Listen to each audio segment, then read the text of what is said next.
Olá, eu sou a Leca Rocha, atriz. Interpreto o seu caso virtual de relacionamento bizarro aqui. Eu peço que vocês continuem curtindo, hypando e comentando no vídeo aqui do canal, porque se o vídeo tem alguma queda, essas ações de vocês ajudam pelo menos o vídeo a ficar na média de views necessária. Depois que você assistir a história aqui, corre lá no novo canal de cortes, que tem história inédita por lá também. Eu vou deixar o link aqui na parte do comentário fixado, o primeiro comentário fixado. Obrigada, meu amor, por ser membro aqui do canal e colaborar com a gente todo mês. Maria Francisca, idade 25 anos, camareira. Começou no Rio de Janeiro, em torno do ano 2020, por aí, não vou falar nem se foi há 5 anos atrás ou se é mais recente. Eu sempre tive contato com gringos. Eu nunca tive essa coisa de paixonite, ai, gringo, porque eu tinha uma visão totalmente diferente desses caras, porque eu convivia muito com eles. Todos os trabalhos que eu peguei no Rio, era sempre o lugar tinha muito gringo. Eles sempre faziam coisas bizarras, coisas que eu não aprovava. E desse jeito eu fui aprendendo. Eu sabia falar um pouco de inglês, eu sabia falar um pouco de espanhol, eu sabia falar um pouco de francês, de tanto ficar escutando esse povo. Então tinha hora que eu já sabia para onde que a história ia levar e era sempre com alguma brasileira. Tipo, não tô falando aqui generalizando, né? A maioria que eu percebi. Eles têm um tipo de avaliação, né, para sair com as brasileiras. Eles nunca saem com uma só. Eles têm aqui aquelas que eles pensam que serão mais submissas e que poderão aceitar e casar e largar tudo para viver cuidando deles. E essas eles encontram no intervalo das outras que eles acham mais corpudas e que sabe que já vão se entregar de primeira. É quase que uma tabelinha no Excel que é feita e todo dia à noite e de manhã ou à tarde eles têm alguma brasileira para se encontrar. Eles não descansam. Como é que eu sei isso? Eu trabalhava num hostel e nesse hostel só tinha gringo. Eles preferiam ficar lá porque era muito mais barato e funcionava como um hotel com M para qualquer brasileira que entrasse em contato com eles. E o pior, que era mais absurdo que eu presenciava, é que eles não precisavam nem reservar um quarto individual para eles. Muitas das brasileiras iam no quarto coletivo e se entregava para esses gringos de qualquer forma, com o outro do lado olhando, no meio de beliche, de triliche.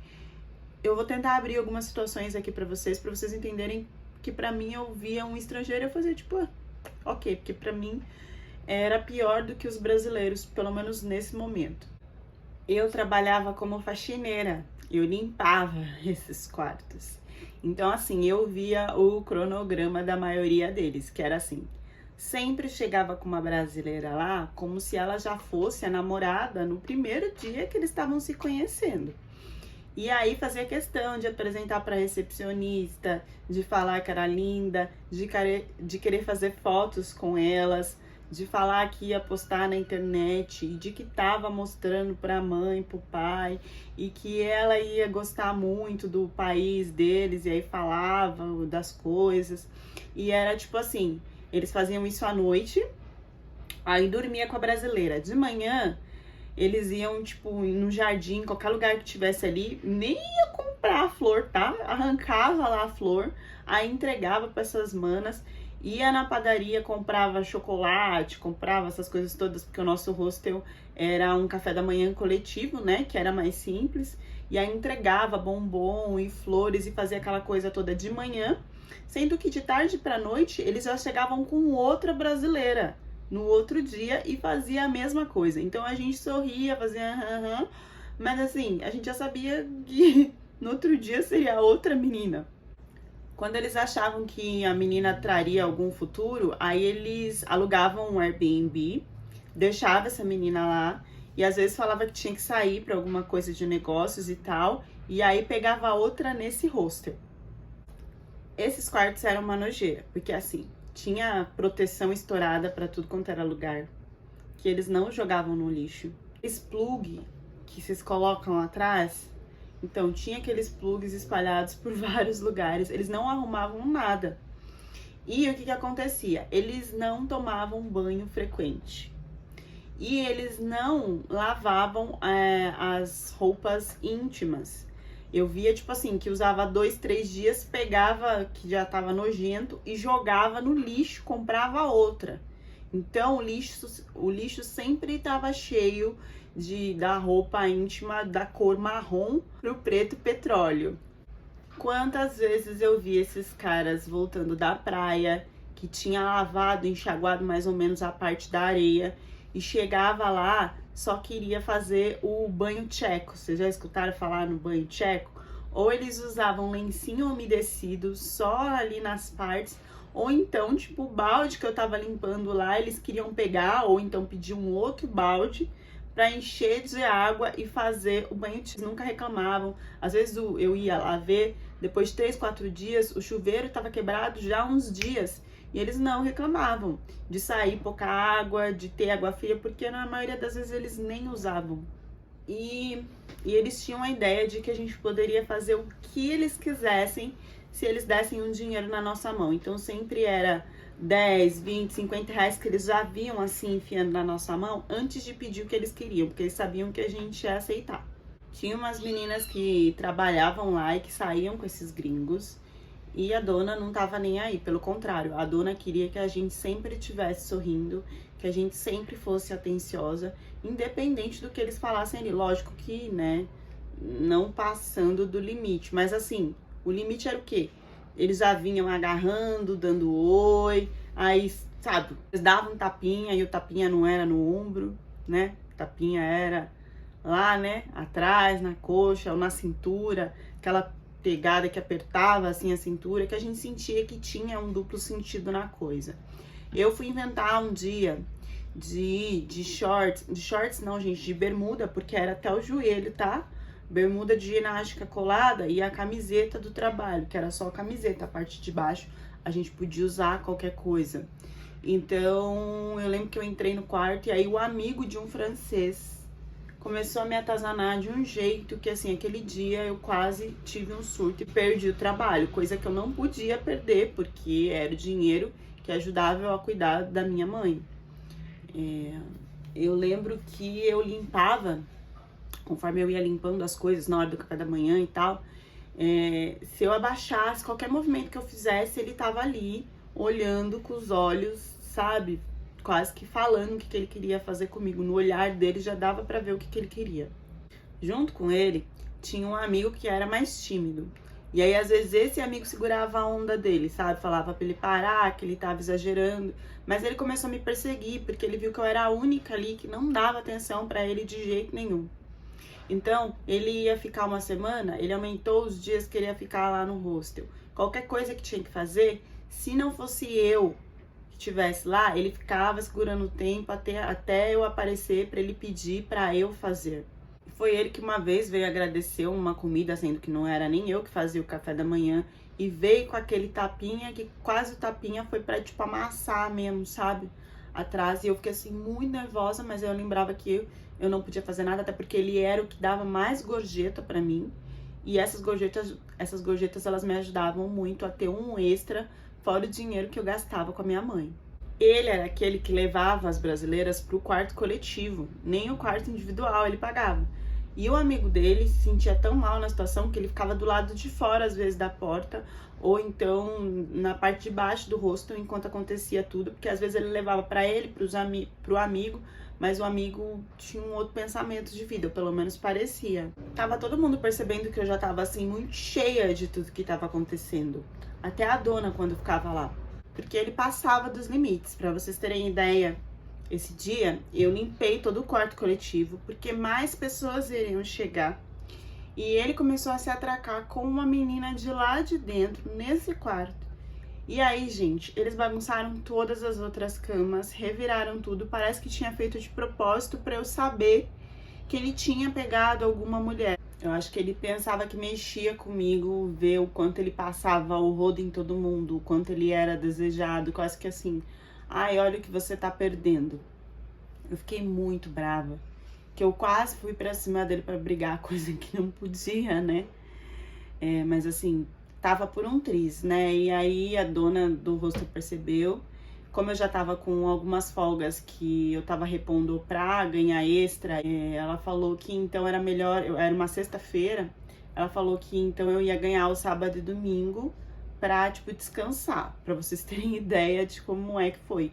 E aí eu fui pra praia, mais tarde eu ia pra uma balada no morro que eu já conhecia, que fazia muito tempo que eu não ia. Tinha minha mãe com outros parentes pra isso, porque eu sempre tinha que ficar cuidando dela. E nessa balada que eu achei que eu ia respirar e esquecer sobre tudo de hostel, no meio da noite, quando eu olho pro lado, quem tá lá curtindo? Esse francês com um amigo dele.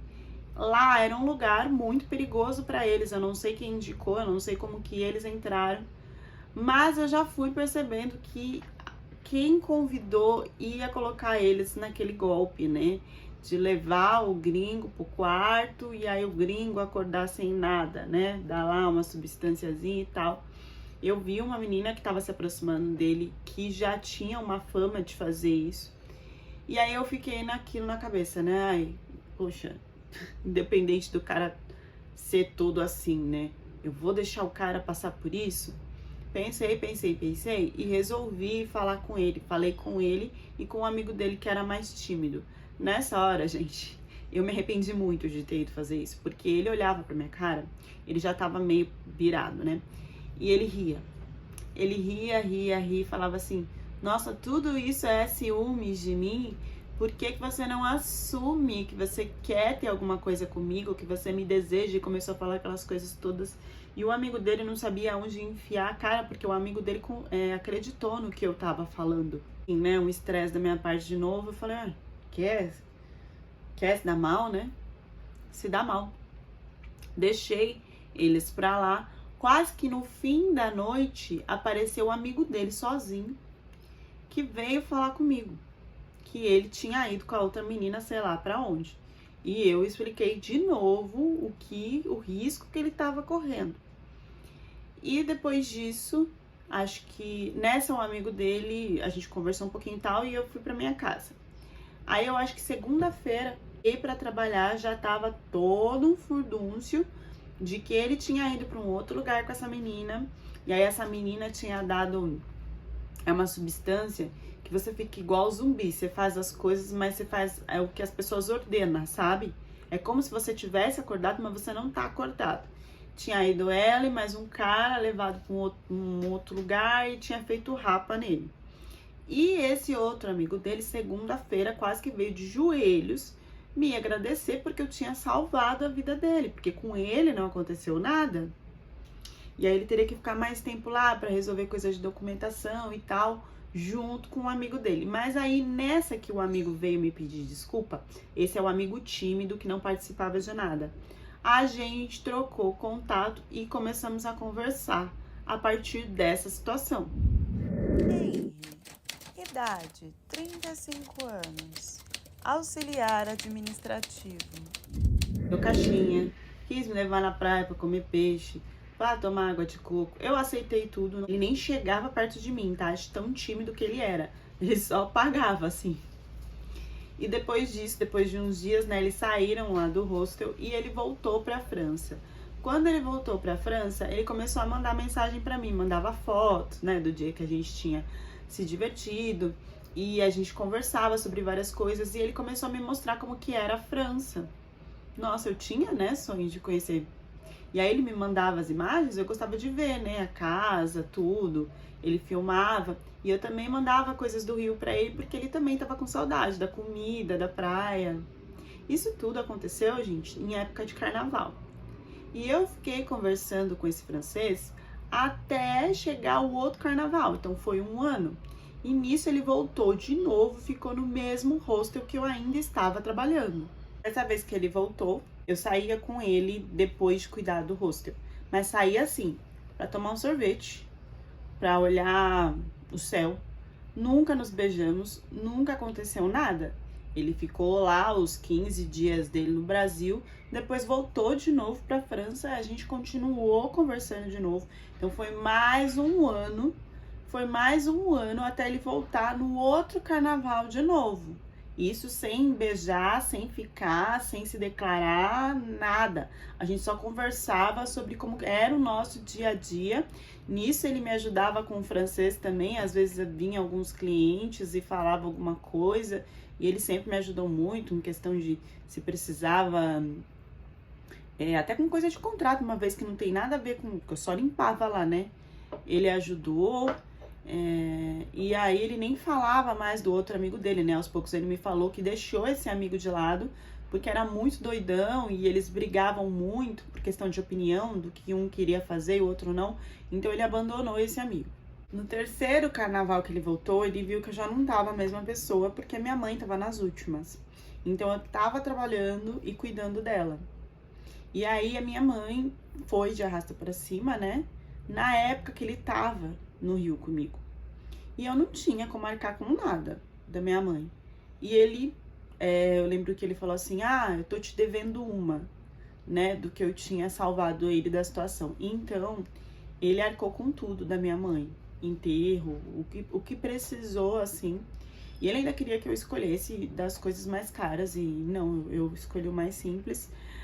E ali eu comecei a entender que ele era uma pessoa muito boa e que eu poderia confiar. Depois disso, que a minha mãe se foi, era como se eu não tivesse mais nada para fazer ali no Rio. O dinheiro que eu ganhava não tinha porquê, eu sentia um vazio muito grande, eu queria fugir, eu não conseguia ficar na minha casa, eu não conseguia pensar em nada, tudo me lembrava ela, porque a minha vida era ligada às coisas que eu tinha que fazer para ela. E aí eu lembro que ele ficou um tempo maior, ele conseguiu resolver o trabalho dele de ficar em home office aqui no Brasil um tempo. E perguntou se eu não queria ficar no Airbnb com ele, né? Eu já sabia do golpe do Airbnb. Mas mesmo assim eu ia às vezes pra lá. E a gente foi se aproximando. Até um dia que ele virou e falou assim, você não quer conhecer a França? Você não quer voltar comigo, ficar uns dias lá? E não tinha porquê, mas ao mesmo tempo eu tava com uma vontade, assim, de esquecer tudo, sabe? E ele falou que me ajudaria com as passagens, que não teria problema, que era só ouvir o passaporte. Eu fiquei um pouco assim de ir, ele voltou pra França, eu levei ainda um tempo pra recuperar essa questão da minha mãe, acho que uns 6 meses, mais ou menos. E depois eu fui vendo que não tinha mais sentido. Eu não conseguia entender o que eu queria de profissão. Tudo me lembrava minha mãe. Eu não queria estar ali. Eu acabei aceitando. Pra esparecer um pouco a cabeça essa coisa de ir pra França. Fui lá. Ele me ajudou, tá? Eu não arquei com nada. Fiquei na casa dele, sim. Só que, gente, a casa dele era um corredor. Eu imaginava que fosse uma casa normal, não, gente, era um corredor e tinha um quartinho no fundo que eu não entendia muito bem pra que era. E era muito sujo. Ele não tinha higiene nenhuma pra nada. Então, assim, quando eu vi fora, né, o lugar, eu achei super bonito. Quando eu entrei, eu falei, bom, ele pagou pra eu vir, ele tá me ajudando, vou fazer uma limpeza geral. Comecei a limpar a casa de tudo quanto era lado. E ele assim, olhando, admirando, né? Porque sei lá quanto tempo que ele não fazia uma faxina ali. Depois ele quis até pagar, eu falei que não, né? Que ele já tinha me ajudado a ir pra lá. E dia a dia ele foi me mostrando vários lugares, várias coisas. E nisso ele me pediu em namoro. E eu aceitei. Só que foi um aceitar assim... Mas como é que vai ser, né? Que eu moro lá no Rio de Janeiro. Como que vai ser aqui? E foi uma coisa assim tão natural que eu já tava acostumada a cuidar da casa dele quando isso aconteceu. E eu fui achando o meu lugar. Porque eu pensei que seria super difícil eu tentar algum trabalho lá, eu mudar a minha vida pra lá. mas as coisas foram acontecendo naturalmente. Por exemplo, eu percebi que se eu limpava a casa dele, eu podia trabalhar com faxina na casa de outras pessoas. E ele simplesmente foi indicando pessoas que ele conhecia. Eu já sabia um pouco do francês. E eu comecei a limpar a casa dos outros. Quando eu vi, eu já tinha condição de ficar ali a hora que eu quisesse. E depois eu tinha a ideia de procurar uma faculdade, um outro trabalho, né, com dinheiro que eu juntava lá com as faxinas. Então, as coisas foram andando que eu só voltei pro Brasil com ele para resolver coisa de documentação e de papelada e resolver a casinha da minha mãe aqui. Porque de resto eu já estava praticamente arranjada para ficar com ele lá na França. E com uma independência. Só tinha uma questão no nosso namoro que eu não abri para vocês e que não era importante mesmo para mim. Esse tempo todo que eu cuidava da minha mãe, que eu tinha minha vida, eu nunca parei para namorar para ser importante a parte de ter relação. Isso não era importante para mim. Eu não tinha falta disso. Eu não tinha desejo, não tinha instinto sobre isso. E aí, quando foi acontecer isso com ele, pra mim, normal. Só que, gente, o dele, ele não tinha comprimento. Tinha-se só a cabeça. E a cabeça era inchada no formato de um cogumelo. Então, não tinha como ter relação. Não tinha como chegar. Não tinha como entrar em mim. Porque, além de não ter tamanho, além de não ter comprimento para entrar, era uma coisa larga que batia na porta e voltava. E eu não vi isso como um problema, porque como eu disse pra vocês, ter relação não era uma coisa que afetava a minha vida. E ele foi fazendo outras coisas, assim, quando eu vi e tal, nem chegou muito perto de mim, tá, gente? Foi longe que eu vi isso. Ele tirou de longe porque eu acho que ele tinha, né, um certo trauma. E aí ele já veio pra cima de mim fazendo as outras coisas, né? Com os polegares, ou então o chup-chup, né? Foi fazendo outras coisas ali que eu senti um certo ter grande e que pra mim tava de bom tamanho. Eu não sabia pra ele, né, como satisfazer ele. Mas ele fazia aquilo e perguntava o que eu tinha sentido, se tinha terminado e ali encerrava. E ele se sentia, tipo, poderoso por isso. Ele tinha o desejo de me fazer ter o T grande. Ele não se importava tanto com o T grande dele. Continuou e tinha ali, né, uma questão de interesse, porque eu tava na França. Eu tava me sentindo num padrão melhor, recebendo mais, com uma qualidade de vida que, querendo ou não, ainda era melhor da que eu tinha no morro. Então a gente foi indo, não teve problema nenhum, até resolver casar. Porque eu casando, eu conseguiria ficar lá sem tanta burocracia, sem tanta documentação. A questão do trabalho também, não ia poder ficar fazendo faxina lá se eu não tivesse com os documentos certos. Então a gente decidiu assim, naturalmente, como decidimos todo o resto, se casar. Depois que eu me casei, eu fiquei tão focada na questão da faxina, já não era mais interessante pra mim ter tanta relação com ele, que foi crescendo, sabe? Se eu quisesse, eu até montava uma agência, porque foi aumentando, porque realmente a minha limpeza era diferente do que eles tinham por lá. Então, um passava boca a boca pro outro, isso foi aumentando, e aí eu fui vendo que ele foi ficando preocupado com o meu crescimento profissional. Não bastando isso, ele começou a entender que eu estava guardando dinheiro. E eu estava mesmo, porque eu queria fazer uma faculdade, porque eu queria crescer para uma outra profissão. E nisso, ele começou a falar que eu estava guardando dinheiro ou para fugir, ou para fazer alguma plástica, para ficar aparecida para os outros homens, ou que eu tinha alguém.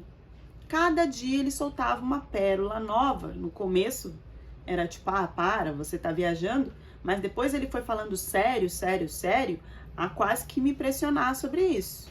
Nisso ele começou a querer mostrar serviço. Então ele falava, você não tá sentindo falta de mim na cama? Você tá tão ocupada assim que você não tem tempo para me satisfazer? E aí vinha só com a cabeça do cogumelo, que era a única coisa que existia, e queria colocar para dentro e não dava. Foi tentado várias posições, várias formas, não tinha como. Como eu disse para vocês, eu não tinha experiência nenhuma sobre o assunto.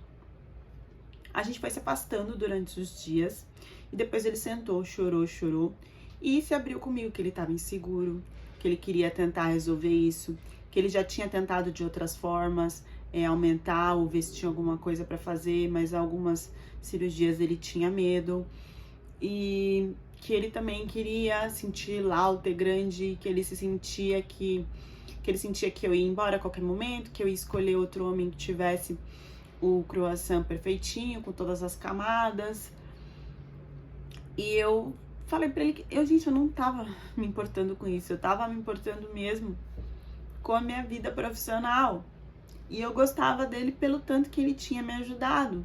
Eu via aquilo mais como uma troca. E aí eu lembro que ele pediu, falou então que a gente podia tentar, de eu fazer o chup-chup nele. Porque aí era uma coisa que eu teria controle e que um cogumelo ou um graveto, tudo bem, o chup-chup iria funcionar. A gente começou lá, né, nos beijos e tal, e fui pro chup-chup. Tudo bem, conseguia ficar com a cara colada nele, ficava, mas... E eu fiz lá um pouquinho, nem sabia muito bem como fazer isso, achei que tava tudo certo e fui saindo. No que eu fui saindo, esse homem colou a minha cara lá, empurrou a minha cabeça lá e não deixava eu sair, a ponto até de eu ficar sem ar. Só nessa parte de fazer o chup-chup é que eu cheguei perto mesmo para ver como que era. E eu percebi que, na verdade, o cogumelo, não é que era um cogumelo o formato inteiro da única coisa que ele tinha como croissant. Tinha como se fosse uma bola, era como se fosse uma bolha avermelhada que tava dando aquele tamanho em cima do croissant dele. E ele me fez fazer o chup-chup desse jeito. E aí ele grudou a minha cabeça lá até ele jorrar tudo que ele tinha que jorrar dentro de mim. Foi a pior experiência da minha vida. Eu não queria ter feito aquilo, eu queria ter saído antes.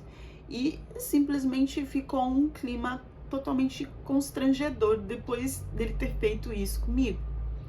Eu não queria mais chegar perto dele para experienciar nada. Ele não queria me dar mais nenhum T grande. Ele nem chegava perto da minha chimbinha. E aí ele foi colocando isso pra mim como se fosse uma obrigação. Então, quando ele o que ele fazia?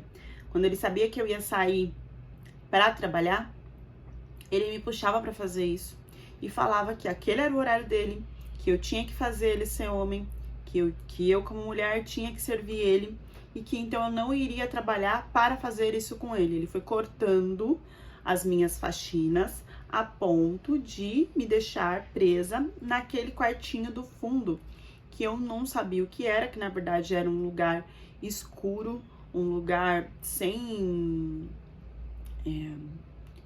refrigeração, totalmente sujo, e ele me deixava ali até eu perder faxina por faxina para satisfazer ele nessa parte. Ele começou a forçar essa parte das piores formas. Teve um dia que ele me colocava tipo na cama e de cabeça para baixo, para que ele pudesse colocar o cogumelo dele do jeito inteiro, do jeito que ele queria. Então ele forçava isso de formas e posições horríveis. Eu fui tendo dores no pescoço, dores na garganta, que às vezes tomava um remédio e melhorava, mas muitas vezes não passava. E eu via que o croissant dele também estava ficando em formatos diferentes, que eram bolas, que eram bolhas que estavam sendo criadas ali. E eu tinha muito medo do que ele poderia estar passando para mim ou não. Eu falava isso para ele, ele falava que não tinha como passar nada para mim.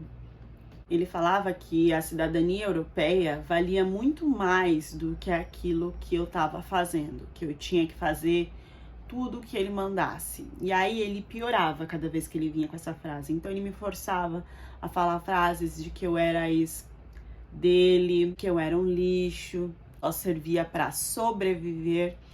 E ele era muito esperto. Quando ele vinha fazer isso comigo, ele gravava não o ato, ele forçava eu falar. Fala que você quer fazer.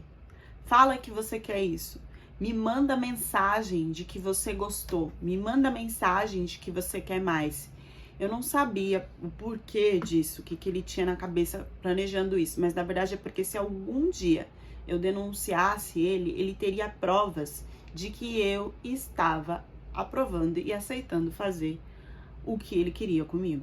Eu tinha uma cliente que ela era muito querida e ela sentia muita falta, eu conversava muito com ela. E ela foi percebendo que tinha alguma coisa errada porque eu nunca mais podia fazer faxina na casa dela, eu nunca mais retornava as mensagens dela e ela resolveu então ir até a minha casa sem mandar mensagem, sem nada, para ver o que estava acontecendo. E foi surreal, porque ele atendeu essa minha cliente como se nada tivesse acontecido. Colocou ela para dentro de casa para tomar um chá, um suco. Me chamou, me fez colocar lá um vestido, me arrumar, porque fazia muito tempo que eu não ficava ali na casa. E ele já tinha mudado tudo de lugar, da cozinha, não sabia onde estava o suco, onde tinha que fazer nada. E aí, você quer? Ele virava, você quer um suco? Você quer um pedaço de alguma coisa? E eu ia pegar ali na partezinha da cozinha, eu não sabia onde. Então ela foi percebendo, assim, nas ações, que tinha alguma coisa estranha. O meu olhar pegava fogo de pedir ajuda. E eu não podia falar nada para essa mulher. Foi um encontro onde ficava todo mundo em silêncio, assim, virando um suquinho, mastigando um pedaço de bolo. Um não sabia o que falar pro outro. As coisas que ela perguntava, por que você não tá mais fazendo faxina? Eu não sabia responder, eu abria a boca para responder, ele respondia no meu lugar. E aí ela perguntava alguma coisa, mas como é que foi essa semana onde você foi? Já que você tá estudando então, por isso que você não consegue mais fazer faxina, você tá fazendo o quê? Então assim, um truncava a resposta do outro, a ponto de eu entender que era para deixar ele responder, porque eu ia responder alguma coisa errada que ia dar confusão, mas ela foi percebendo que ali tinha alguma coisa de muito errada. Só que ela foi embora e eu não tinha mais contato dela. Depois disso, ele achava que a culpa era minha, que eu tinha chamado ela de alguma forma, então ele ficou mais violento ainda. Aí, o que ele fazia? Ele forçava eu a arrumar toda a casa dele, não me dava o que comer e falava que o que eu tinha para comer era aquilo que ele jorrava dentro de mim. Nisso, eu fui enfraquecendo muito. Ele me dava água, às vezes me dava comida, pra eu, não ir de arrasta pra cima. Só que eu fui ficando fraca, gente. Eu fui ficando fraca na cama com esse homem fazendo o que ele queria comigo. Até que um dia ele fez essa coisa aí, com o meu pescoço tão pra baixo, com a minha cabeça de ponta cabeça tão forte, que eu senti ali um estalo de que alguma coisa pior tinha acontecido. Nisso, eu já tinha febre, eu já tinha manchas pelo corpo, eu já tinha vários sintomas de que alguma coisa ali ele tinha passado pra mim. E aí ele percebeu, se assustou e meio que se afastou. Nisso eu acho que tinha passado já mais de umas 2 ou 3 semanas. E essa minha cliente achou a situação tão estranha, ficou com a situação na cabeça e resolveu voltar para ver o que estava acontecendo comigo. Nisso, ele não atendeu da primeira vez. Só que da segunda vez que ela tentou ir, ela falou pela porta de que queria saber o que estava acontecendo, porque senão ela ia chamar a polícia. Tão meticuloso que ele abriu a porta desesperado, pedindo ajuda para ela, falando que tinha acontecido alguma coisa comigo, que ele não sabia muito bem o que era, me pegando pelo colo, falando que ela tinha chegado na hora certa e ela assim... Ela já tinha ido um dia antes, ela já sabia que tinha alguma coisa errada, mas nisso tudo ele fez meio que um show de que aquilo estava acontecendo ali naquele momento e me levou para o hospital. No hospital, gente, eu descobri que eu tava com mais de uma daquelas transmissíveis que vinha dele, só pela questão de fazer pela boca, tá? Eu tinha praticamente que quebrado, tocado a minha traqueia. Eu tava como se fosse um zumbi naquele quarto. Se não fosse essa cliente minha, eu não sei o que seria de mim. E tudo isso no hospital ficou bem caro. Então a perseguição dele parou quando chegaram os valores do que seria gasto comigo dentro desse hospital. Quem assumiu foi a minha cliente. Então, de 2 semanas que ele ia ainda assim, meu amor, o que tá acontecendo? Porque foi sem querer, porque eu não queria fazer isso, porque a gente tava fazendo amor. Deu todas aquelas desculpas, né? E ele ia me visitar, ele mantinha o contato para saber o que estava acontecendo, só que esse contato ele foi acabando. A ponto da minha cliente vir conversar comigo. E aí sim, depois de um pouco recuperada, consegui falar para ela o que realmente estava acontecendo dentro daquela casa.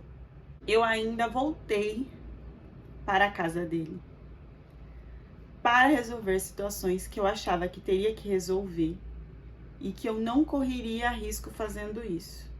Porque no último dia do hospital, ele apareceu do nada, super arrependido, falando que isso era questão de traumas de infância, por causa do formato que tinha lá o croissant dele, mas que ele me amava muito, que antes ele tinha feito algum mal para mim até aquele momento? Não.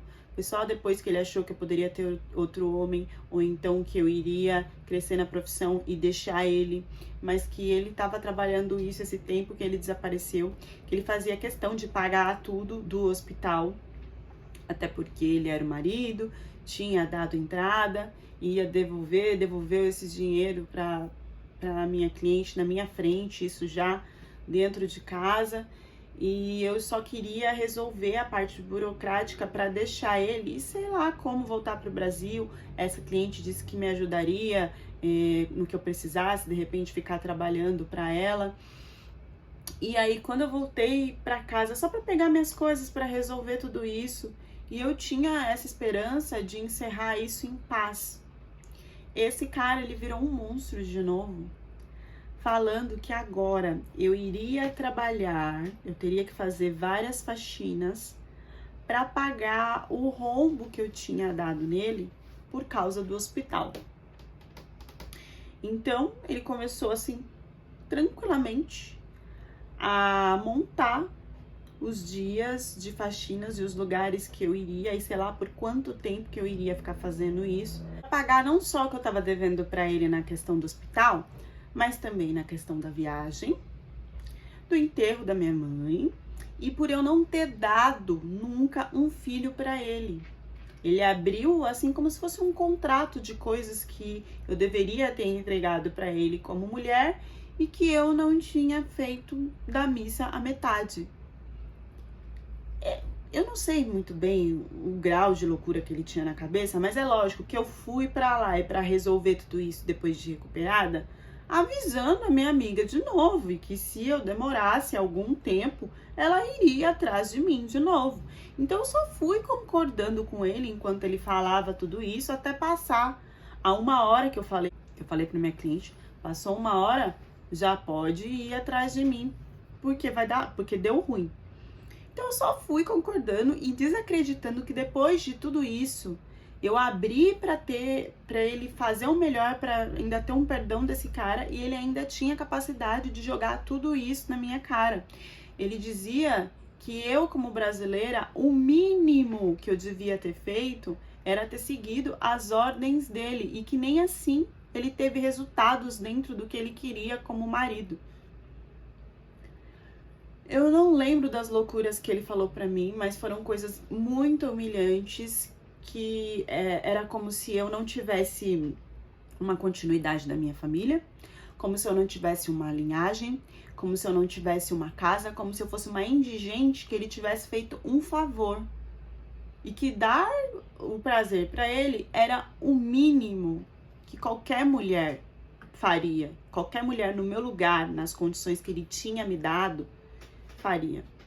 E essa discussão foi só uma discussão dele, porque ele falava e eu nem respondia. Eu nem conseguia responder, né, gente? Então, depois dessa 1 hora, a minha cliente chegou. E chegou com a poli. E aí eu saí de lá. E aí sim, né? Eu fui nunca mais olhar para a cara desse homem. Ele responde ainda sobre isso, livre, tá? Ele não foi preso e nem vai ser. Porque foi visto como uma discussão de casal, como um desentendimento de casal até mesmo na cama, né? Ainda mais com as coisas que ele tinha. Ainda mais eu sendo brasileira, sem ter nenhuma condição financeira e com tudo que ele tinha me ajudado. Muitas coisas contam, né, nesses tipos de julgamento. Por exemplo, se você trabalha, se você tem sua casa própria, se você foi para lá às custas do marido, né? Se o marido tem mensagens, vídeos e coisas de você falando de você fazendo algo que possa parecer estranho. Tudo é usado contra uma brasileira fora do seu país para incriminá-la e para deixar o cara que fez qualquer absurdo com você livre.